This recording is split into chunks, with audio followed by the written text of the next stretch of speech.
Well, welcome to the Forest Park Podcast. My name is Luke Austin. I serve as worship pastor here, and I'm honored to have with us Joe Shaffer. Shaffer. It reminds me of the what's that Steve Martin movie? I have her. Trying to pronounce the right vowel there. Yes. So thank you so much for being here, Joe. For those of us in our church who may not know you or your family, I'm just going to ask you some short, fun questions, just so our audience can get to know you a little bit. Fire away. Where did you grow up? I grew up in Muskegon. In East Muskegon, off of Apple Avenue, and went to Orchard View High School. All right, so you've been here your whole life? Born and raised, all right. Yeah. And what is it that you do for a living? I am the assistant principal at Norton Shores High School. The assistant, very cool. And how long have you been doing that? I've been at the high school for 16 years now. 16 years. It's been 8 years as the assistant principal. Okay. What did you do the previous 8? I taught social studies and PE. Awesome. Did some coaching and things at the school. Super. So you have deep connections here in our community. With my wife getting a job at Norton Shores as well. So, that's this is our place. This is where we've been. That's awesome. So your wife's name's Stephanie, and you've been married for how long? We're going on. We got married in 2006. So in 2006, so 15 years. All right. So we're waiting for a 20 year to do something special. So you kind of lose count.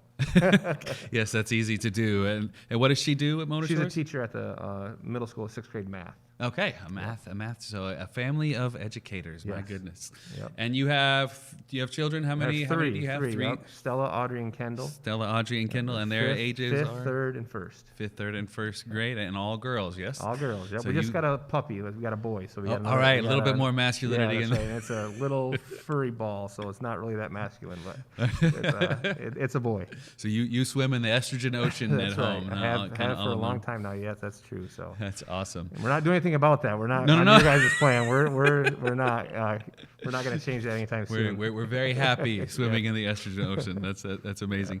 Yeah. Can you tell us a little bit about how you became a Christian? Just a little of your faith journey. Sure. Yeah, I grew up in the church, Fellowship Reformed Church, off of Apple there, and had gone to church all my life. Was involved in the youth ministry and the leadership team on the youth ministry. So it's really just been in my blood. My mentors, the people who I looked up to, my role models, they're all been Christians who have encouraged a strong faith. And then that blossomed even more as I went to Hope College, and I was involved in the Fellowship of Christian Athletes there, and did something with the chapel ministry. So I've just been really, it's been part of who I am my entire life, and it was really important to me over the last couple months, as the things that have happened with my dad. So sure, yeah, and we're gonna get there. Don't jump ahead of me for a second. Anything on your bucket list? Something you just gotta do before you die? Ooh, I don't know. That's a good question. I don't know. I guess there's not one thing that pops out into my mind. Yeah, that's a good question. That's kind of a stumper. You said you were gonna try to stump me on that. I'm doing my best, but we'll circle back maybe and give you some time. How about a fly-in fishing trip to Canada? Would that be one? Yeah, that'd be awesome. That could be worked with. All right, you're a fisherman. That's a good thing. We have a lot of fishermen at Forest Park. Yes, that's helpful. For sure. And has there been a new habit that you and your family have developed since COVID has happened? Just something that's surprising? Spending a lot of family time, which has been nice. But I really liked doing church online at home.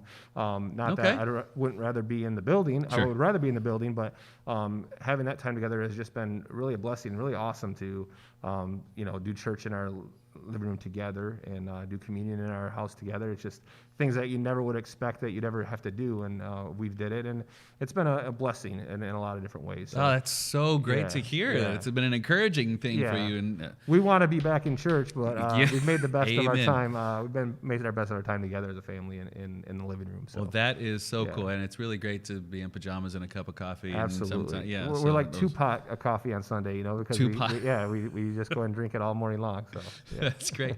Can you tell us a little bit about what drew you and your family to Forest Park? How'd y'all find the church? Sure. Well, we moved out this way as soon as we got our jobs here, and we were still going across town to church. And then we kind of just knew that as we, had a bigger family, we were going to want to have our kids with their friends, and we were going to want to worship with the people that we, lived with and worked with. So we visited a couple different churches. It was about 10 years ago now, and then ended up finding a home here. We just felt welcome here right from the start, and knew a lot of people, and So it was a great decision, and we're happy to be a part of this family, and our girls are happy to be a part of it, and I love teaching Sunday school to the preteens. So that's been a landing spot for me. That with having the 3 girls, I figured I'll be here for another 10 years or so in that role, and work my way right through it. But all right, yeah, it's been awesome, and I love working with Elena and all that she does for the kids. So it's been a great spot. That's awesome. So you really latched into children's ministry. Is Stephanie the same way? Yeah, she has done that too. We kind of flip-flopped a year or 2 ago where I started to teach Sunday school. She was doing it when the girls were little. Okay. And so we kind of flip-flopped. So I don't know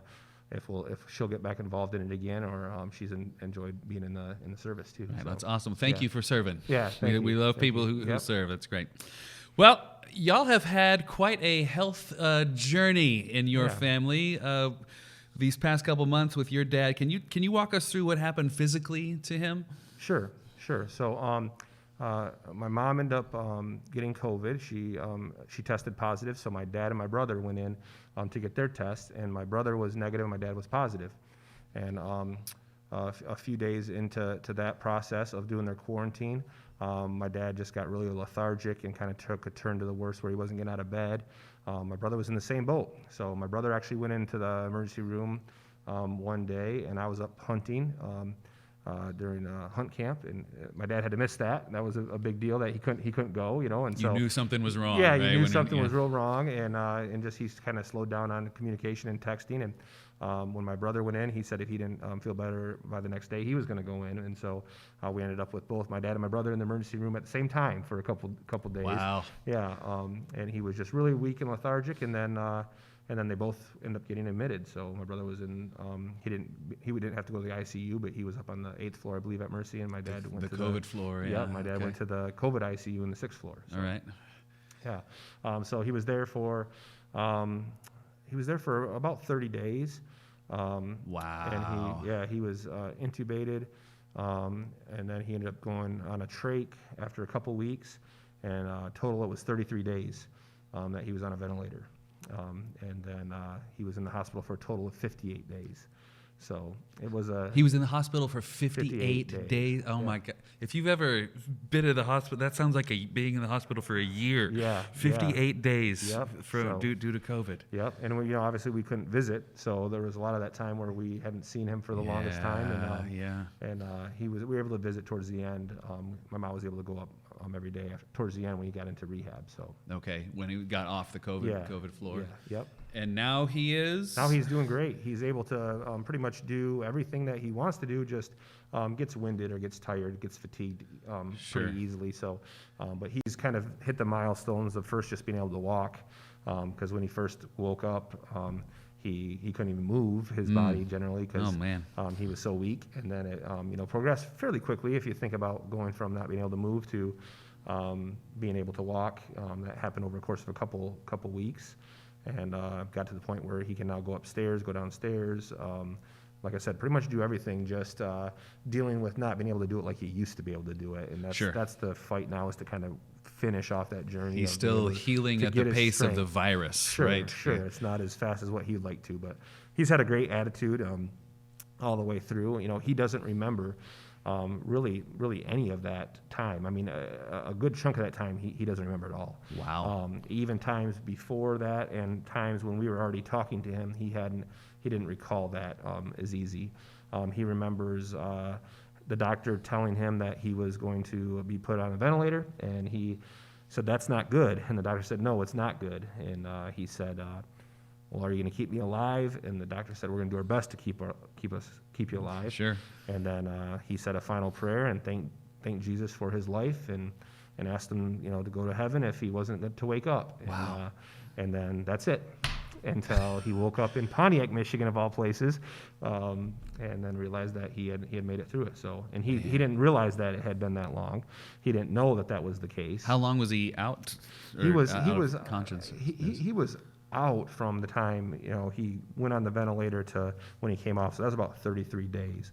But because of this heavy sedation medication, he doesn't really remember even a few days before that or a few days after that. Wow.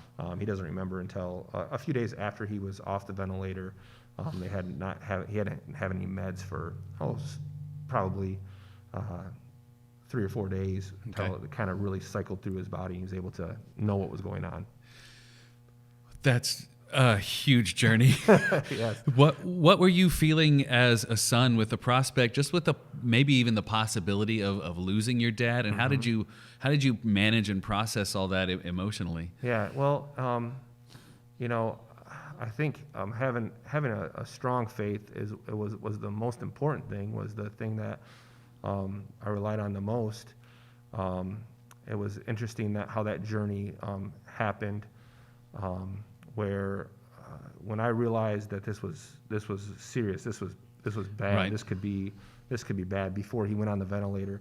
It's just, it was a pouring out of emotion and really trying to dig into the Word to seek what we're supposed to do with this. Like how do we handle this? How do we get through this?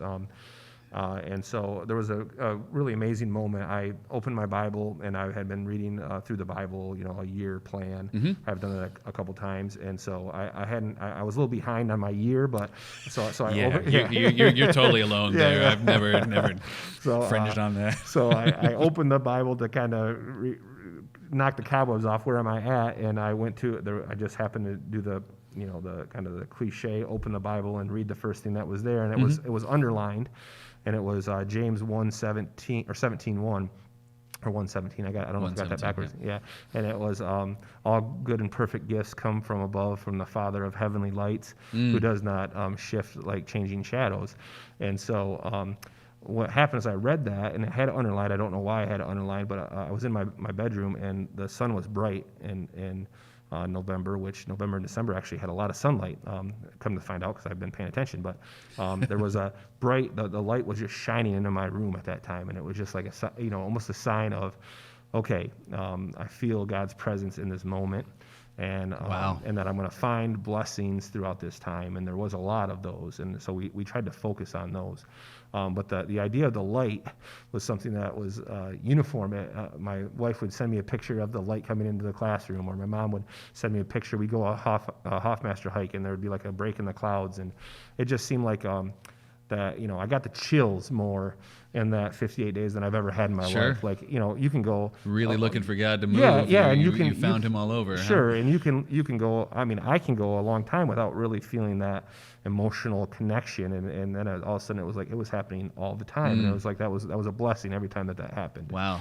And I tell my dad there was a wide net of prayers being cast for him from so many different people, and so many different people who weren't typical prayers, or weren't people who would pray very often, and they would tell me that, and then they would say that I've prayed for him more than I've ever prayed for anyone. Wow. And they don't know him, so it was just amazing. And he says that he's humbled now hearing all those stories, because people from all different walks of life of times when he's touched them, or that he's connected with them, really reaching out and giving us support. He's very happy that happened, because he knows it was hard on us. And some people, even use the word that it's like going through hell. Right. And I don't really like that, because it wasn't. There was constant blessing, and there was constant connection that we were having with God and with others who were. Even during COVID, I mean, even during in this COVID, time, you still felt the community coming around you? Absolutely. Wow. It was so powerful. People inside of the church, former pastors, because when you're in a congregation for as long as that we were, and as long as he was, you have a lot of pastors that cross your paths. And so my mom was connecting with pastors from all over the country, and having prayers. One in particular was he had a setback where he had a complication, and they had to call the doctor in for a emergency procedure in the middle of the night. So we got the 2:30 in the morning phone call that things aren't going good, and then we had the doctor's is on their way in to do this procedure, and then it was the report was, we don't know if it was as successful as we wanted it to be. Mm-hmm. And then a pastor, Greg Vandermeer, which is never the report you want to get. No, that was not a good morning. But then a pastor from Fellowship, Greg Vandermeer, he's in Hudsonville now. He called, and just some people have the gift of prayer where they can they say can comfort you, and he was calling out for healing, and And it was an amazing, moving time for our family to be in the living room together, where he normally would be in his chair, and we're having this prayer, and really felt as though our prayers are being answered, and so it was just an incredible moment. And what could have been the darkest moment of the time, right. as we're waiting for that news. He just had a feeling that things were going to be okay, So, but it sounds like God gave you a special awareness of His presence just at all these different pockets in this time of great suffering and great crisis, and He's just like, hey, I'm here. Yeah. I'm here. Hey, I'm here. Yeah. And it helped being together with Steph and my mom and my brother, in that we could talk through that. And whenever we would have a down moment, someone would pick each other up. It was the idea of the community together doing that. A side note to that was that Doug Alexander was my neighbor. Okay. And so Doug and Nancy, what they were going through at right about the same time, Doug was actually in one room, one number off from my dad. And so, wow, it was the whole neighborhood. It was more than just individual houses. Right. And we were, praying for Doug and Nancy, and they were praying for us. Yes. And it was just, the feeling that we're in this together. In the trenches almost. In the trenches together, fighting. Knowing what each other is going through was great. It was it was a beautiful thing amongst the tragedy that had ultimately happened for Doug and his family, but then also the miracle that we say happened for my dad. And so, there was a lot of emotions. It was all over the place, but there was consistent calm. Even when it got a little bit, when the storm was raging at different times, there was a calm that would come over us, and peace be still kind of thing. Yes, and then when you're reading the gospel with something in mind, it will speak to you almost every time. There's you can apply it, and I think we never really went through too much hardship or tragedy. It's always been a thing when you're listening to a sermon and they're talking about pain and suffering, and then you feel like you're not really a person that has had to endure. I got it pretty good. Yeah, you haven't had to endure pain and suffering as much as maybe someone else, and so it was an opportunity to really have to lean on your faith when that was your turn, when that was happening to you. And so this is your suffering season. Yes, Here you go. Yes. Remember all that thing that you were preparing for? Yeah. And that there's actually truth. There's a lot of truth to that. And just, as your faith evolves, I've always said, I've said it a couple times when speaking to others, that I often gauge my faith on is a prayer at the tip of my tongue. Like, if something good happens, do I go into prayer? And when something bad happens, do I go into prayer? Is it like the first thing that I'm thinking about all the time? It's my first language. Yes, exactly. And that's not always the case, and then you get reminded that that's how you should be. And this was a situation where that was brought right smack in your face. You're hit by a 2x4 with that when it comes to, having to deal with the pain and suffering. And yes. So it is changing. It's kind of life altering. And then it's about sustaining that and seeing what a difference that makes even when there's not tragedy, and that's continuing, and having him be around and be doing well is just amazing. Yes, every time. Like you said, you've witnessed a miracle. Yes, right? It hasn't lost its luster yet, to put it that way.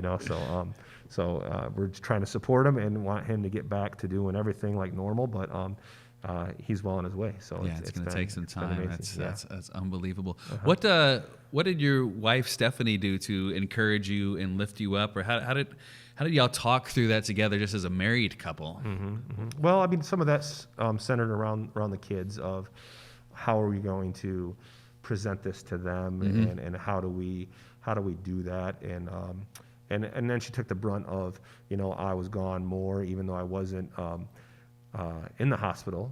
I was with my mom a lot and with my brother a lot, and so she was the rock that was holding everything together, while I was able to kind of grieve and be maybe that for my mom and my brother, while she was that for me. And so it was reciprocal. But how to present it to the kids was obviously something that we were praying about, and as part of our prayer was that we can be good examples for them, in that they, we prayed a lot more together as a family than we ever have before. Every time we went on the highway by the hospital, we would pray for him and pray for the medical professionals that were there, and trying to pray that they would not grow weak or weary, that they would have strength. And we spent a lot of time in the hospital parking lot praying as a family, and we knew what room he was in. Someone gave us the idea to send up a poster. So we sent up a little poster that said, "We love you, Pop," or the kids wrote it, "We love you, Papa," with a sunshine. It goes back to that light. I didn't tell them to do the sunshine, but they made a little sun. So I was like, okay. A recurring theme there. There you go. And they taped it up there, and sure enough, we knew exactly what room he was in. And so we could go daily. I went daily, sometimes multiple times a day, and would pray from the parking lot looking up at his room. And wow. So that was really powerful. Yeah, well, I'm sure that was an amazing impact on your children. Did the older have any questions, wrestle with anything like heaven and hell, or what would it mean to be a loss? I don't think so. We talked a little bit of heaven in that. We talked about that he was kind of sleeping, and my middle daughter Audrey, she broke her arm, and so she had surgery when she was asleep, and so they kind of knew the idea that he was sleeping. And so, we just say he's going to be sleeping for a lot longer than Audrey was. But that, we're praying that he continues to heal. And we talked about his lungs a lot. And then it got a little more difficult because he was responding. So that we would get a report that he had wiggled his toes, or that he had squeezed someone's hand on command, or things like that. So then I was like, well, how do we tell him that he's sleeping if he's responding? So then I said, well, it's like he's sleepblocking. He doesn't really know what he's doing. Those are tough conversations to have as a parent. How far do you go?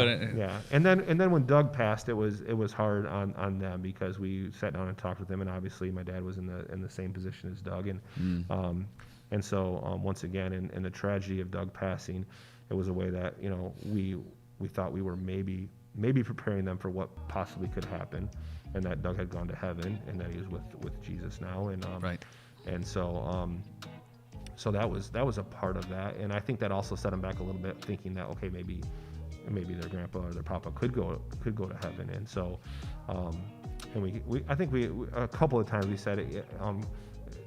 Either one or two things are going to happen. Papa's going to get better. Papa's going to be in heaven, and we're going to be, and both of those things would be beautiful things. So, so we had some of those conversations, but it wasn't like a daily, hourly thing. We just were kind of trying to keep them moving normal. And they're kids, right? They got stuff to do. Oh, but they hear you too. When very you're trying much to talk. So. Yes. So they were in tune to what was going on, and obviously they were so excited when we first got to FaceTime him, because we FaceTimed him a couple times, and when they first got to see him, and so it was beautiful when they got to hug him. That was the kind of the tip of the iceberg. They got to all hug him when he came out of the hospital. It was completion and wholeness and reconciliation and all that things all that wrapped into that one moment. Praying for. Wow, for sure. So, well, Joe, any final thoughts for our church before? Well, I tell you what, I really just appreciate and thank everyone for their support.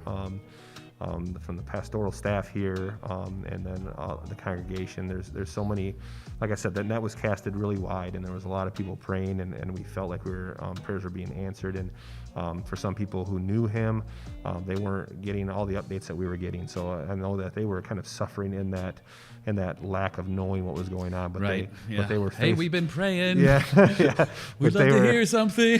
They were faithful, and there's a lot of prayer warriors that were just praying for us, I know, and praying for him. So I just really appreciative to the whole family, to the community, both the Norton Shores community, the Forest Park community, and then just the greater Muskegon area, who a lot of people came together to pray for him and worked hard.